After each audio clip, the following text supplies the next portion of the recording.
It's the 31st of the 1st, 2025. The time is 5 minutes past 8. It's Flexi Wingate all over again, and this one's techie. I'm going to have to lean upon our mates over at the race, the legend that is Mark Hughes. For the avoidance of doubt, all F1 journalists are created equal but some are created more equal than others, and Mark Hughes is one of the good ones. I will link this article in the description, and they've written two.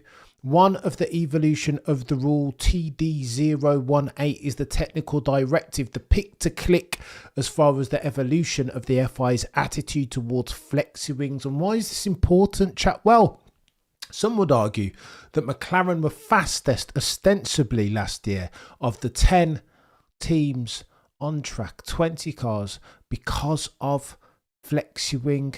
Mark Hughes explains this infinitely better than I ever could. What he says is as follows. You remember the drivers were talking about snap oversteer qualities to snap or understeer even. That in high speed turns, Maggott's, Beckett's settings, they were experiencing far too much oversteer, rear instability, a la, I don't know, boys and girls at Brackley and Bricks of Mercedes. Hamilton was experiencing this as near as makes no difference every single race weekend, every single track during Q3, lest we forget. It was one of those ones, Jekyll and Hyde type settings as far as these ground effect cars, the symbiosis of them and the bloody mercurial Pirelli tyres, made worse by the fact that, again, Lewis was struggling in terms of qualifying pace, and that Mercedes for long periods, in conjunction with the other teams, long periods of last season, couldn't get their heads around flexi wing. Now, the convergence story that no longer are Red Bull the most dominant team, one of the most dominant teams that we've seen in F1 history, is told by flexi wings. Ergo, flexi wing will be the battleground on which the 2025 season will be fought. Here's what Mark Hughes says, and it gets techie. So for the avoidance of that, the reason why we're talking about this today, setting context and laying the table as always, is because the FIA have decided to do what they said that they were not going to do all last season. They said that around the flexi wing, the load test of it, that they were happy. Tom Biasi said on a gazillion occasions, we're not going to amend for the load test.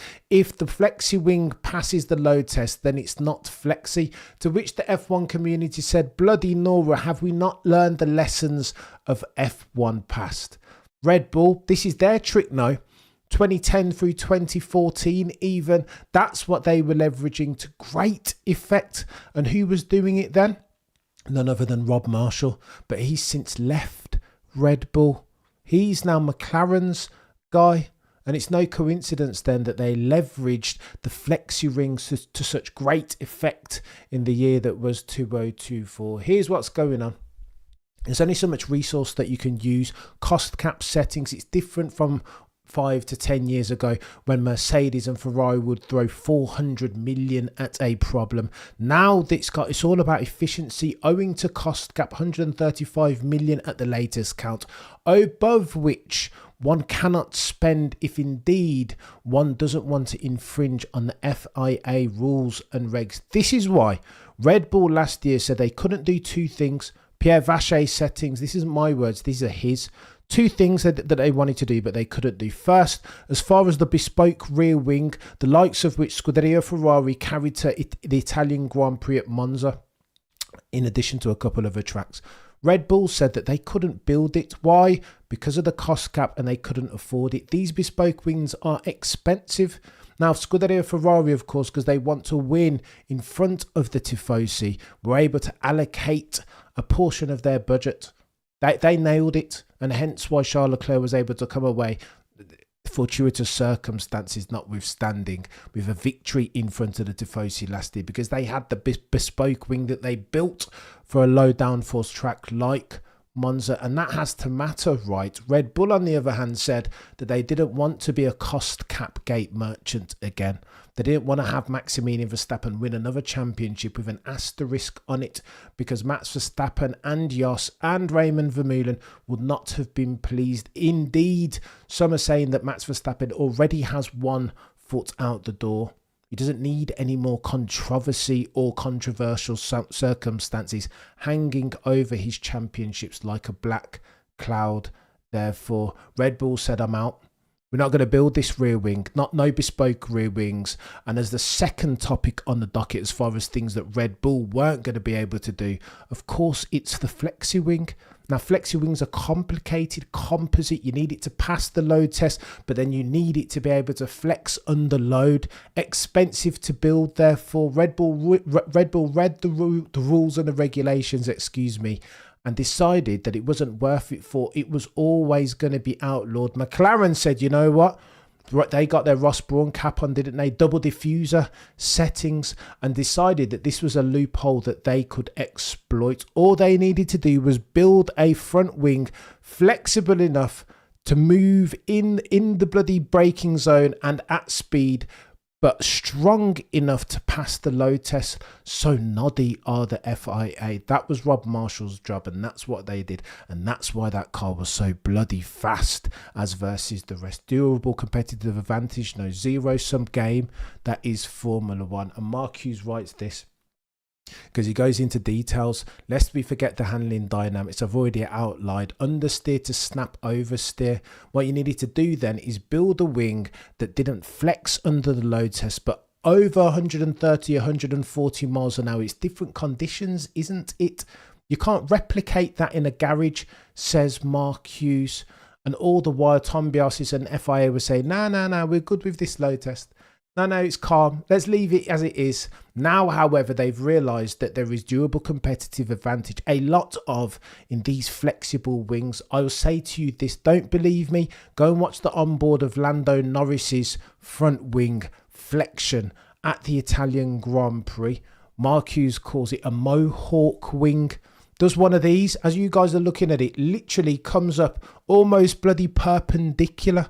And of course, we're talking about the inboard plane. What are we doing? How can that be a legal thing, FIA?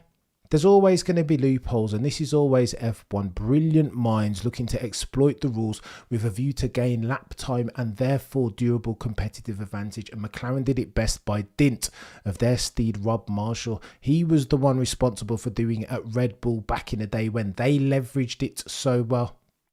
And this is why it gets techie. This is the reason why it works so well, because it's ground effect. And these cars, again, if you're talking about where they lose the most lap time, it's your low minimum speed turns right, medium duration, low speed, RASCAS per se.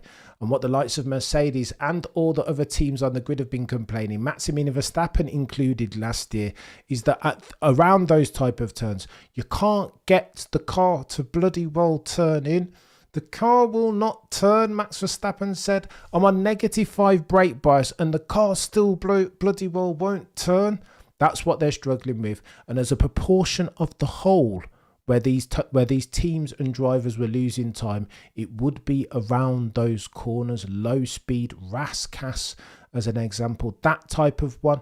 So then the challenge presented to the teams was, how do you go fast around your quick turns, your Maggots and your Beckettses? Do you know what I mean? Quick turns, high, medium to high speed, but so too have the grip requisite around your lower minimum speed turns, your medium duration, low speed ones, a la RASCAS. This is a hybridization, right? You got to make sure this is almost your line of least resistance, a line of best fit. Make sure that you're quick enough under both of which, by the way, are very different circumstances and pose a very different physics challenge to the cars on drivers. But you got to be quick in both, and that's what they were struggling with. That's what George and Lewis were complaining about. It's understeer, and then all of a sudden it's snap oversteer. The reason why, as per Mark Hughes, one of the go-to's on the race, and again, the article will be linked in the description. The reason why is because when you're going through, if you dial in the bloody nose, that will lead the front nose I'm talking about, or the front wing even. That will lead to instability at the rear because it's too powerful a tool during the quick, medium to high speed turns. But then when you get to low speed, it's a very different aerodynamic circumstance, is it not? And then therein lies where these drivers were experiencing understeer. That's why you get Maximilian Verstappen complaining about the car not turning. How do you fix for this? Well, then you dial in more bloody wing, right? But then that makes it too twitchy on the high speed turns. Dial off too much wing, and then you can't even turn on the RASCAS type turns. So you need an almost hybridization. How do you get that? Well, the cheat codes for that is a flexi wing. You can see Lando Norris in his onboard of the Italian Grand Prix. In the brake zone, you can see the front wing dialing in, coming up like this. Mohawk settings, peacock settings, and then on the straights it backs off and you can see the load, the 130 to 150 mile an hour. That's the window that Mark Hughes is talking about, that the load test has a blind spot appreciating. And when you get to that sort of speed, all of a sudden the McLaren front wing dials off and it's rapid, super slippery, zero drag as far as the front wing's concerned. And therein lies Rob Marshall's gift. He's understood, got the memo. Red Bull, by the way, this was their trick, right? Red Bull were looking at this all the way through last year thinking, we know this. Well, I recognise this from 2010, 2014, hence why they were lobbying so aggressively the FIA to rule it out then. The FIA said they weren't going to rule it out. Now, however, the FIA have done a 180 U-turned as per usual and said that they're going to amend for it. Here's the difference. Previously, 3mm was the outboard flex allowed as far as the inboard portion of the front wing. Now, 2mm only, or 3mm. So no, sorry, previously they've reduced it from 3mm to 2mm. Okay, get your words right, Cameron. Previously, the inboard flex allowance on the front wing was 3mm. Now, per TD18, the new technical directive that the FIA are instituting for with a view to sort out this flexi wing stuff. Now, that flex allowance, the tolerance is 2mm. The outboard flex, previously it was 15mm. Now the FIA is saying it's 10mm. What are the FIA playing at? What are they on about? This makes no sense to me. Last year it was no, as you were, chaps, crack on. There's no such thing as flexi wings. If it passes the load test, then it passes the load test. Rules are rules are rules. Therefore, that's not a flexi wing. Now we find out that they understand that there is durable competitive advantage in that, and they are moving the regulatory goalposts. Some will say that that's what F1 does. That's what F1 will always do. But I mean, it doesn't half leave a bad taste in the mouth, particularly if you are Red Bull and Max Verstappen, particularly if you are Ferrari, some of whom, Ferrari and the Bulls that I've read, have argued that McLaren are cheating all the while, that they were infringing upon the rules and regs as they were, but the FIA were doing one of these, too blind to see it, invested in the bottom line, a competitive season, a Lando Norris keeping Max Verstappen honest. And how could he do that if not for a cheeky mini DRS, which Oscar Jack Piastri leveraged to such great effect at the Baku Grand Prix, and so too a bloody flexi front wing. Couldn't do it. FIA brain funds, you're a legend, Macon. How could they do it if not for that? And two, worth noting, right, that has there ever been an F1 team in history, all of F1 history, that over the course of 12 months have been last in the constructors and then 12 months later been first? I mean, that's some turnaround. Hence why F1 aficionados and paddock insiders were doing one of these, right? Giving it the skeptical hippo face, the rock eyebrow. Now, what's going on here? This makes no sense. Unprecedented circumstance. But to prove extraordinary claims like that, some say you need to leverage Sagan's standard, right? Extraordinary claims need extraordinary evidence, and cheating, some say, is nothing if not that. So the static flex, something else I want to tell you. So this is Mark Hughes' thing about the 120 to 130 mile per hour. Mark Hughes says loads on track beyond speeds of 120 miles an hour to 130 miles an hour significantly exceed that which can be safely imposed statically in the garage. That's where the window of opportunity lies. So Rob Marshall has seen that there's a blind spot potentially and exploited for it, Mataby. I'm kind of growing on Max switch to Aston Martin scenario, especially with Honda. Never count out Honda when it comes to hybrid technology. I don't disagree. The hybrid technology thing is something that we need to consider, but I don't like the cut of their jib, Matty B, at this point in time. I know there's a translation issue and different cultures around the world, but I mean, come on, that they're struggling. I don't know what they're saying. If what they're saying is that they're struggling, then underlying, you'd guess that they were more than struggling. If that's what's leaking out, I don't know. It's techie. Anyway, I say all that to say this. I think, here's my principal point of contention. As far as the 2025 season, I think that battleground that is the Flexi wing, that's where this championship is going to be decided. Remember, Red Bull didn't have one for 2024. So if we're doing the waterfall analysis and Lando Norris and McLaren are here in terms of absolute term speed, you would anticipate that Red Bull build themselves a bloody modular wing, like a bespoke one for the likes of Monza and let's say Las Vegas and potentially a Saudi Arabia. So there, Red Bull do one of these, and then a second uptick for Red Bull in the eventuality that they wrap their arms and get their heads around this Flexi wing stuff, because it was that this Flexi wing was their modus operandi. They wrote the book. Unbelievable. And I'm telling you why this Flexi wing makes all the difference, right? Mark Hughes wrote another article once upon a time saying that the reason why Flexi wing works so well for McLaren is because whilst they didn't have the complicated 4D underbelly and Venturi tunnels of an Adrian Newey designed Red Bull, if you have the Flexi wing, to some extent or other, it mitigates that stuff. That's why it's cheat codes. It gives your car the opportunity to be a Jekyll and Hyde per se, effective in both slow turns and fast, as effective as each other, and that's bonkers. Mark Hughes so too talks about in this set of rule and regulations, as we get towards the end of it in 2024, the teams understood how to run the cars lower to the ground and avoid for porpoising. Now they understand it. Now, and because of that, that enhances the efficacy of the front wing, the front Flexi wing, if indeed you can institute for it, as Rob Marshall has done so very bloody well. Honestly, Jay, it's techie. I ain't Max, but in all the rumours, have I getting kind of... Let's wait and see for the new season. I don't hate it, Jay. I don't hate it. But I mean, F1 barbershop talk now. If we're talking about where Max is going to... I tell you what, when we started talking about Lewis to Ferrari, let's say 15 to 18 months ago, and I started combing through the old footage, I've never seen one person say the same thing so many times in different words. Lewis is like, I love the Tifosi. It's a dying dream. Of course, it would be a bucket list to one day race at Ferrari. He was saying this he was at McLaren. So I don't know, to try and connect the dots with a view to understand like where the F1 land will ultimately lie. Do you know what I mean? Try and understand the expected value apportioned with Lewis moving to a Scuderia Ferrari, and now a Max Verstappen moving to an Aston Martin, say, or a Mercedes. I don't know. I think it's all in good fun. But Mark Hughes has written this article, TD1. Let me know, what do you think about, before we start talking about Aston Martin and Max, let me know what you think of this Flexi wing stuff.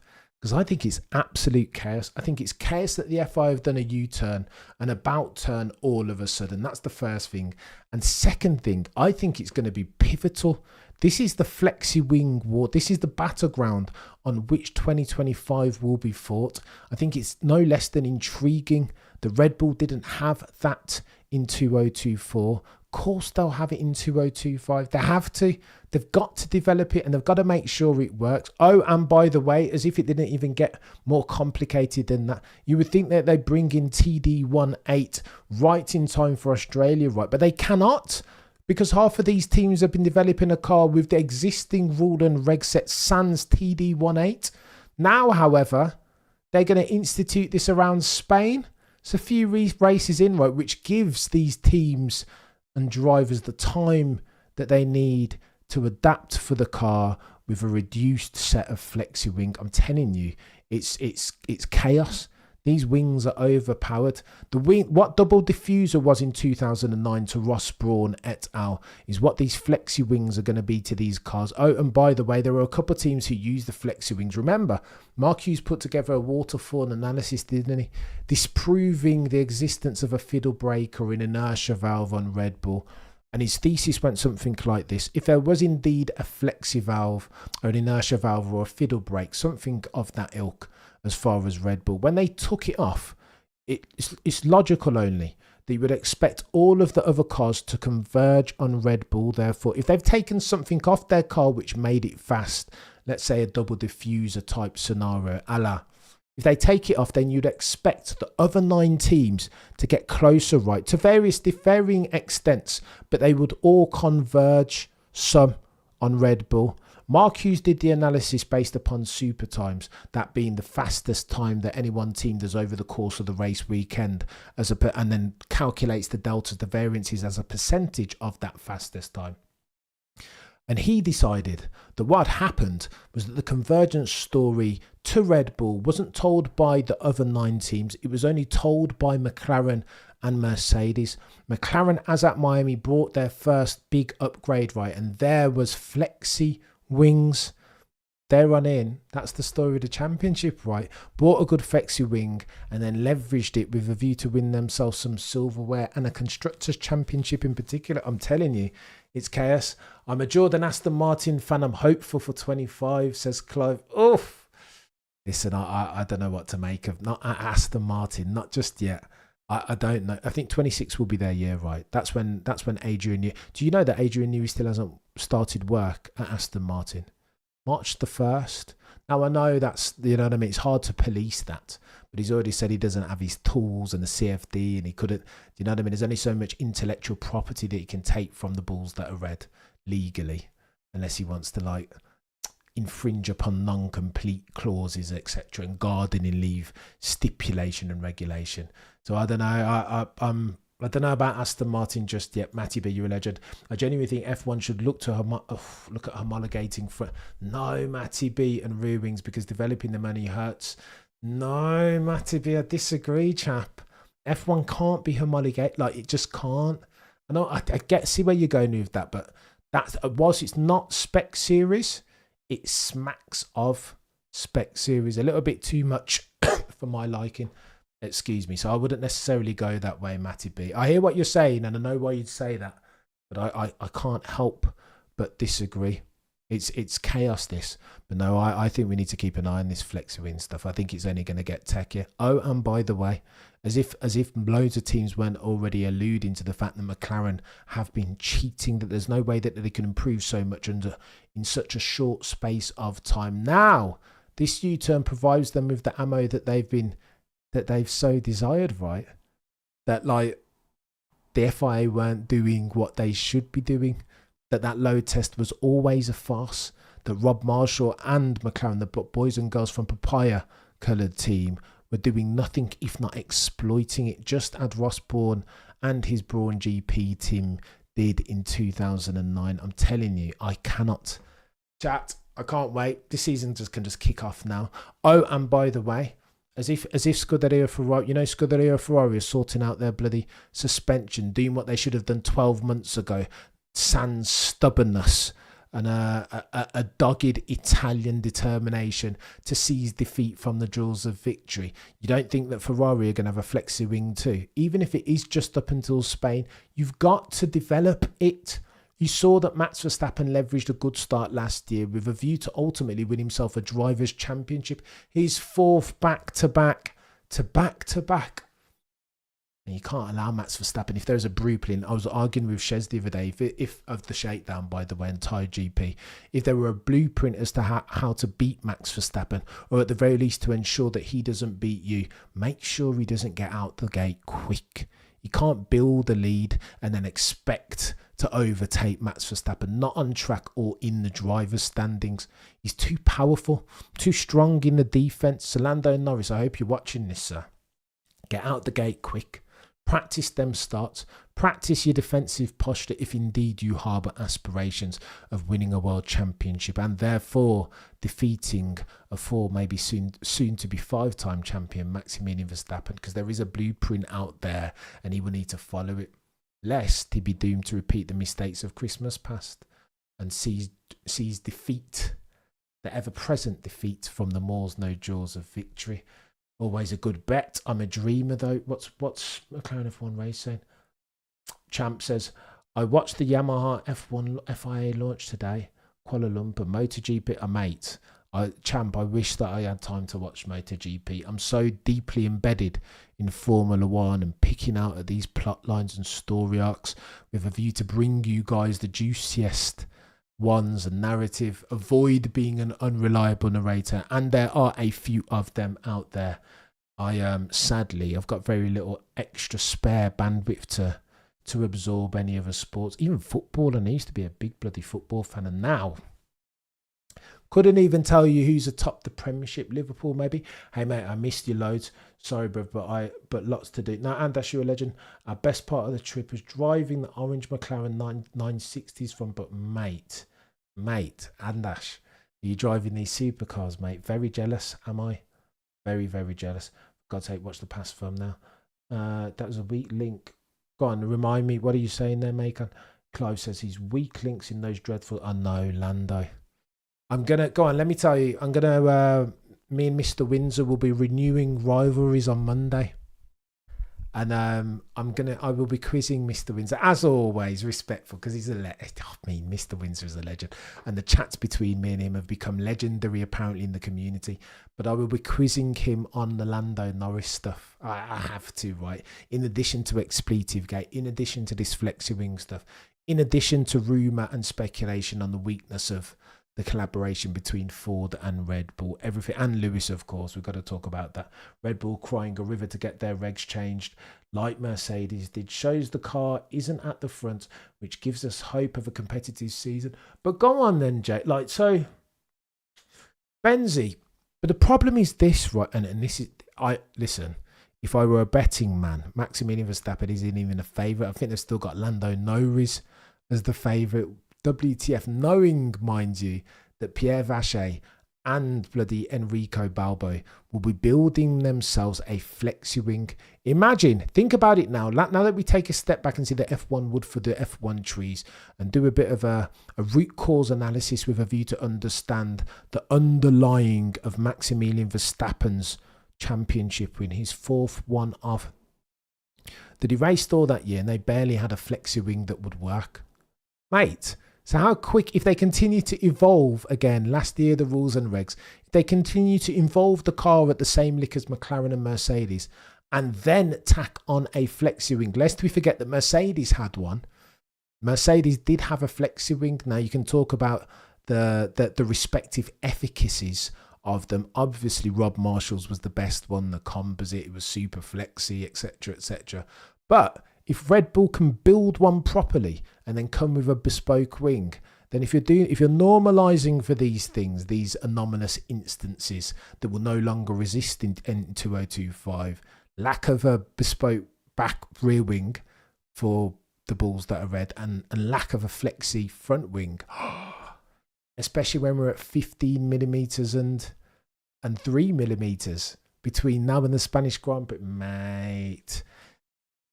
It's going to get techie and I can't wait. I don't doubt Red Bull's ability to rock it. I know this is the point, Benzi. Red Bull gives you Flexi Wings, quite brilliant. Visual, I want 55 minutes late. I don't think you're 55 minutes late, Visual. I mean, I can't expect you guys to come in. You know what I mean? I'm late every bloody time myself, right? 5 minutes late. And that was my bloody New Year's resolution not to be. You know what I mean? Jacob says, Benzi, as MV53 is now their consultant. Who's consultant? Of what do you talk, Jacob? Let's do something productive and allow the money. I don't know what you mean, Daniel.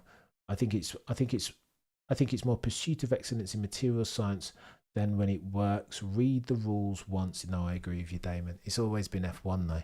Read the rules once to see what they say at face value. Read them a second time to understand how you can exploit what they don't say. You know what I mean? Brawn settings, 2009. And I think this is Flexi Wing. It's not cheating, really, is it? Is it cheating? If you don't get caught, I think it's weakness of rules. I think the FIA always... This is just Michael Massey all over again, right? 2021. If you can get in his face and influence him, then it be on his and their heads now. Like, everybody could have done that. Everybody could have leveraged that to their advantage. And the same with Flexi Wings. Red Bull could have made their wing. This is what they've been doing. They've made an industry out of it over the past bloody 15 years or so. Flexi Wing at each and every... Leveraging the Flexi Wing to the ultimate extent of its power mind. That's been their charge. That was Red Bull's modus operandi. that they made sure that they had a Jekyll and Hyde sort of car, one that was quick in low speed corners and super quick and handy and stable at the rear in the high speed. That's been Red Bull's thing though. Oh, let me tell you this. This is the next thing that I haven't read, but I need to. Again, Mark Hughes, courtesy of Mark Hughes of the race. He's talking about the wings construction here, and herein lies the gift of having Rob Marshall in that team. He said getting the Flexi wings construction and the flaps within the construction to remain within the flex limits in the FIA standard test, which involves applying 100 Newton load to 3 different points across the wings plane or the wing span even, and separate tests on the flaps and end plates and measuring the resultant flex. But to still flex at speed is a complicated science, not easy.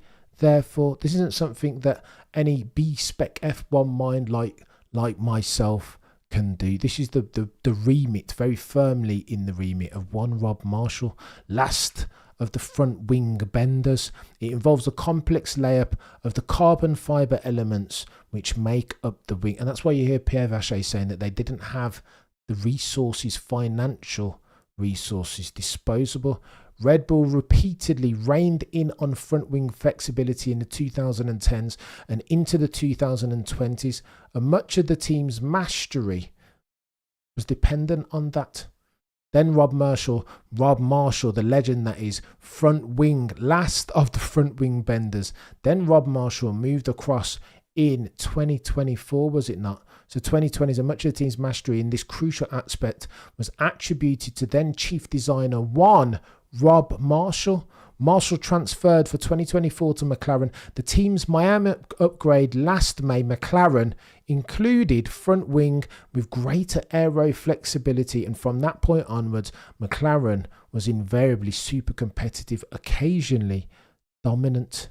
A way has been found to increase the flex at loads beyond what's applied in static test, even beyond what was already being achieved. The key was in maintaining the stiffness at the inboard part of the wing, but allowing greater flex at the outboard. Listen, I'm telling you, if you haven't gone back and watched, dial into YouTube, Lando Norris pole onboard Italian Grand Prix. The wing, as you look at it, was doing one of the honest, it's bonkers. This wing, the bloody outboard portion of the wing, orthogonal to the fundamental play. I'm telling you, it's bonkers. Proper peacocking or mohawking or whatever you want to call it. It's chaos. That's another good example. Krakatoa. Honestly, this is F1, right? This is F1, and I can't help but get excited about the 2025 season. Thinking about all this, putting all this front and center of our cognitive dissonance is. One will call that innovation. Cheating has been described and means you'll get penalised. But if you ban innovation, you effectively ban all sports. Oh gosh, Jay. Techier than techie things. That listen, I like the fact that F1 is quite, that the teams and the drivers can be quite line steppy. I think to remove that, I agree with your sentiment there, Jay. Maybe not necessarily to 2 decimal places. But you don't want to you don't want the rules to be so stringent and suffocating that it squeezes all of the innovation out of F1, right? F1 needs to be at edges. There's a famous story about some bloody incurable disease that when F1 minds put their cerebral to it, that all of a sudden they found the cure. Have you heard this story? I cannot remember where I read this, but I promise you I'm not lying. The F1 minds put their heads together and thought up a cure. They put together some white paper as to how to cure this autoimmune disease or something. And then all of a sudden, like, these doctors were like, nah, that's nonsense, dismissed it out of hand. And when they finally, the clinicians, when they finally dreamt up a cure, they compared and contrasted like what the cure looked like on paper as versus what the F1 minds had come up with years earlier. And it was like for like, I issue not. That's a true thing. The flexing also means air enters the chassis in a different way. Yeah, it makes the bloody... Look, if the wing is flexy and efficient, aero efficient, as far as Red Bull, what they have, or what they had even, and have since lost. If it's aero efficient, then you turbocharge all of the aerodynamics and the downforce, therefore, that you get from the ground effect, right? This is the Venturi tunnels and the clean airflow that you want to get back to the rear beam wing or whatever they call it. So it's a cheat code. You don't need to build, like, you need to make sure that your Venturi tunnels are as good as you can get them. But if you can leverage the Flexi wing atop of that, then it does one of the, it's like a triple jump. It's like you exponentially increase the downforce that you will have access to, because you've built a Jekyll and Hyde of a car, super quick and stable in the quick stuff, the medium to high speed turns, but also steery enough in the slow minimum speed turns RASCAS settings. So that's what they've got to nail. It's going to get techie. Does anyone listen to Chris Harris on cars, chatting about Lewis Ferrari picks and reminiscing about Cavalier number black? I do. McLaren F1 race, I do indeed listen to Chris Harris on cars, the podcast. It's not a bad podcast. I was listening to him the other day talk about, I don't know what's brought me back to that podcast, but he's doing decent numbers, is it not? I was listening to him the other day talk about the best car with his mates, the best car that you can purchase under £8,000. Fascinating. I was hooked. It's like, this dude's talking, man. I could listen to this for hours upon end. I was talking to Mr. Windsor about this yesterday. That I don't want to be the old fogey at the bar that's reminiscing about F1 back in my day. Was like, it was a better time and everybody was so on it. Like, I've heard my old man say that stuff, like, oh, back in my day I'd be able to leave my door open and nobody would rob your stuff. Like, give me a break. But like, when I said I'll share with you this conversation, I hope he doesn't mind. I don't think he will.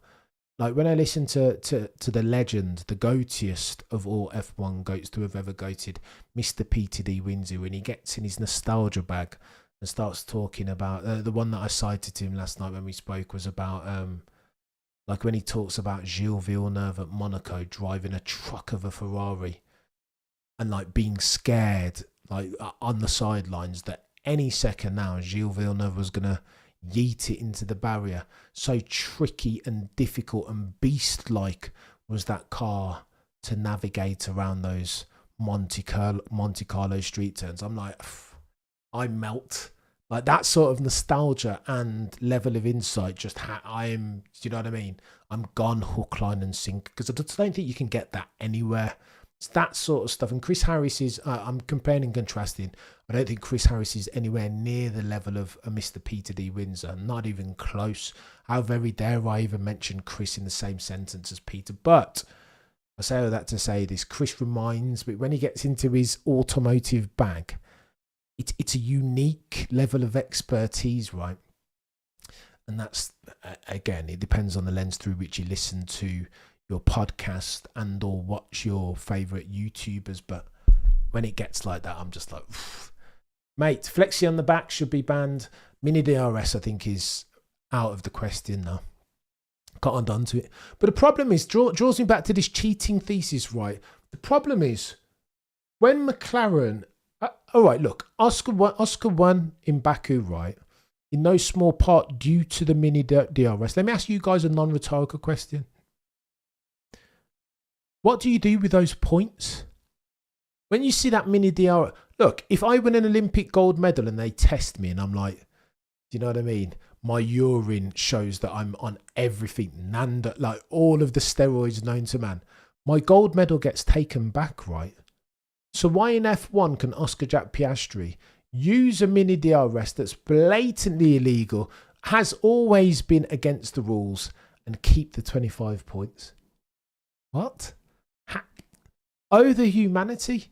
For real? That makes no sense. Like, we can all, like, the FIA didn't even see it. It was the F1 bods on Twitter, right, that took the pictures, the stills of the mini DRS doing the Joker smile at the edge when Oscar didn't even have DRS. We were all asking ourselves the question in real time, like, how is Oscar keeping modern day Jean Alesi behind him? How? Either he's a better driver, he must be the next Alain Prost. He must be, because otherwise you couldn't keep Charles Leclerc behind him. And then you come to find out that he had the mini Joker smile DRS, and it's like, okay, so it makes sense now. It makes more sense now, at least. Harris Goat, aka Eva Magazine. He's not bad, is he?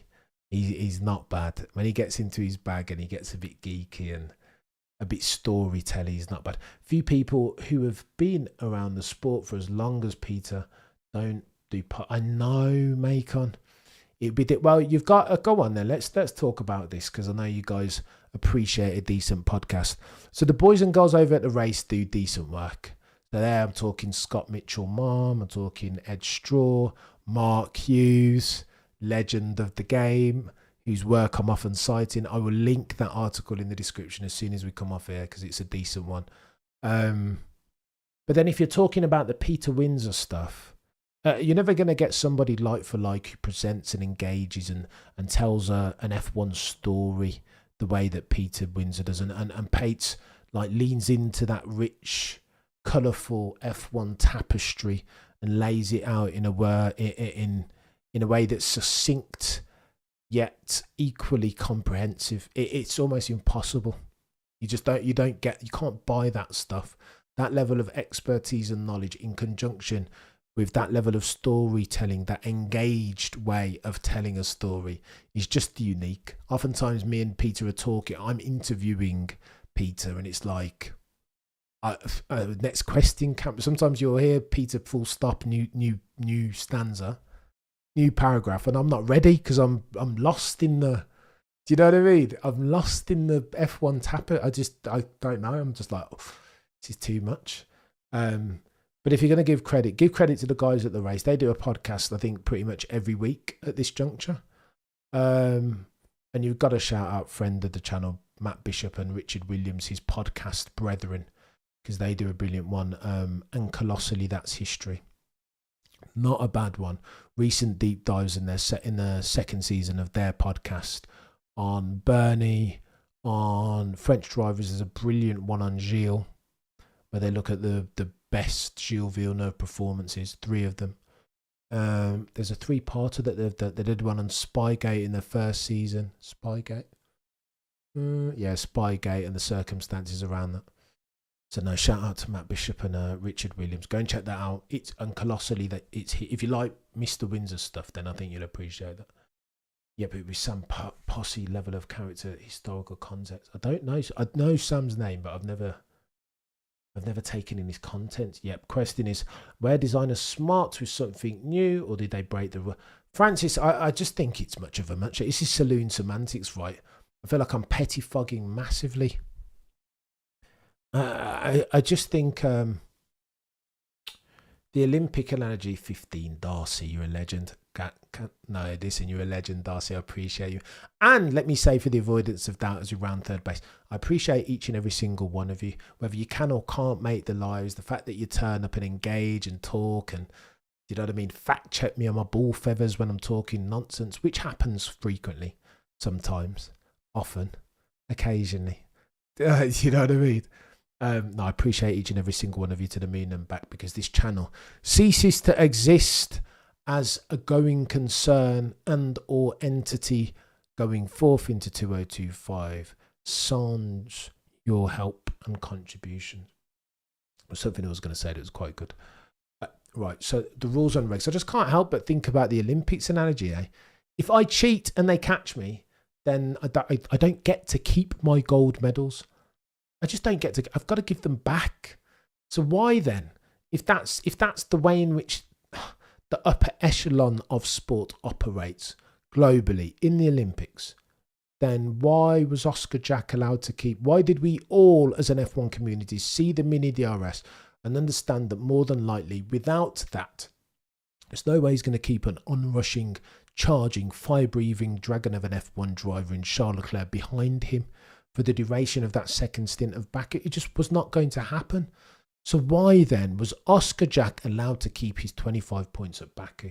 That's what I know. That's what I want to know. That's what I want to know, genuinely.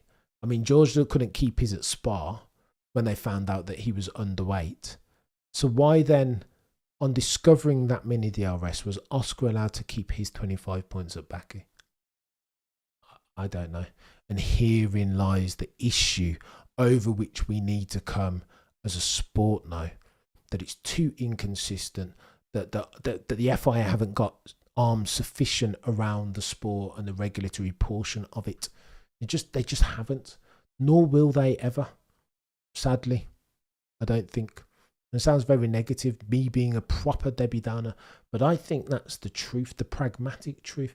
You're a legend, Cam. Thank you for your time in the tech. Moral Crawford, no, sir. You are a legend. Jacob Black, 15. No, proper. Jacob, I mean, come on, mate. You guys are too kind. Champ says, I just hope that they can pass each other and at least clean without too many. Oh, I missed it. I just hope that they can pass each other, then at least clean and without too many outside artificial factors coming into play, because that's not F1, not the F1 I used to grow up and love. Champ, it's changed though, Champ 92. It's different now, isn't it? All of these drivers are sim racers, come F1 drivers. It's different. Somebody wrote an article, probably Hughesy again, to be fair, of the race.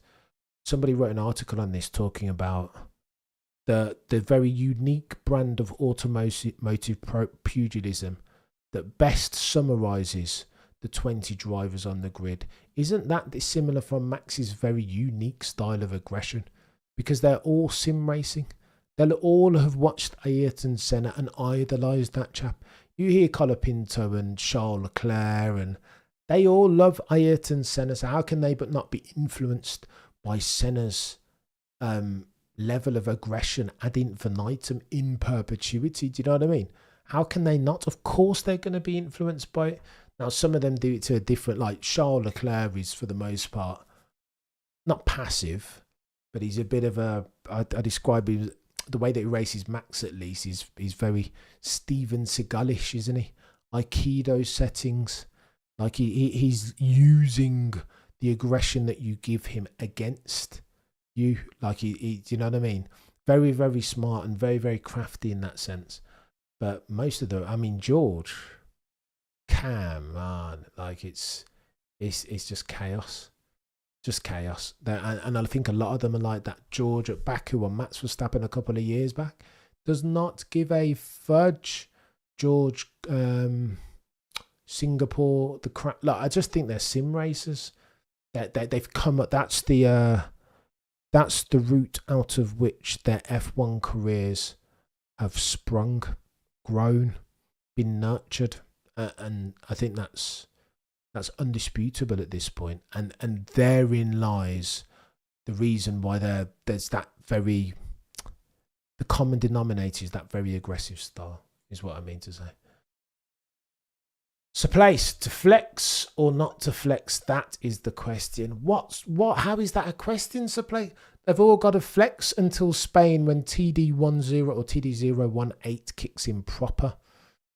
They've just got to flex. They've got to build two wings though, and that takes up more cost cap, sadly, more budget, less financial resources available. If indeed there's another development, another strand of the design philosophy tree that they want to or wish to exploit. It's going to get techie. Jay, not Shez, maybe his name was Morgan. What are we talking about? Macon, it's not actually true. Makes for them overtaking a racing.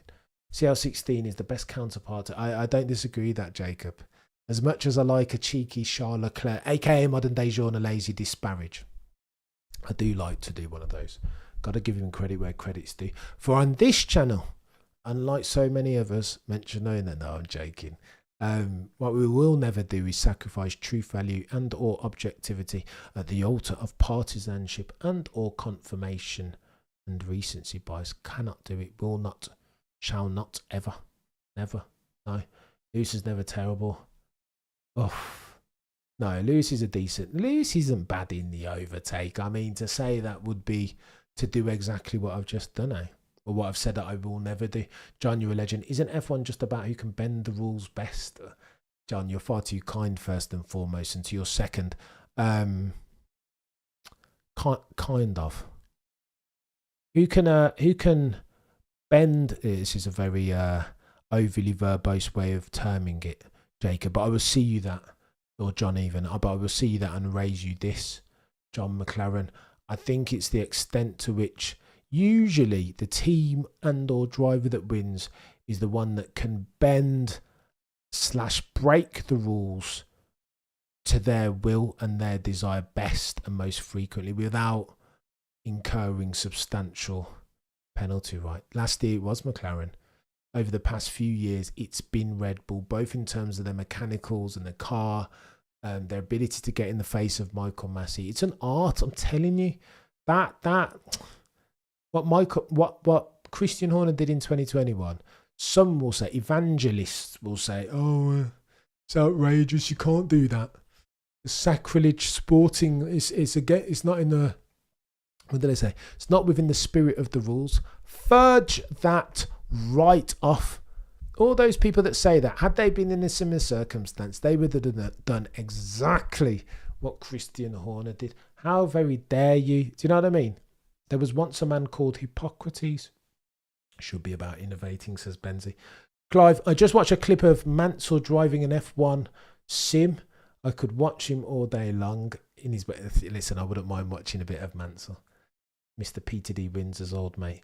We're flexing this season. MBS went to the front wings for his ego. So again, the ability, they will see it now because they've seen the secret's out.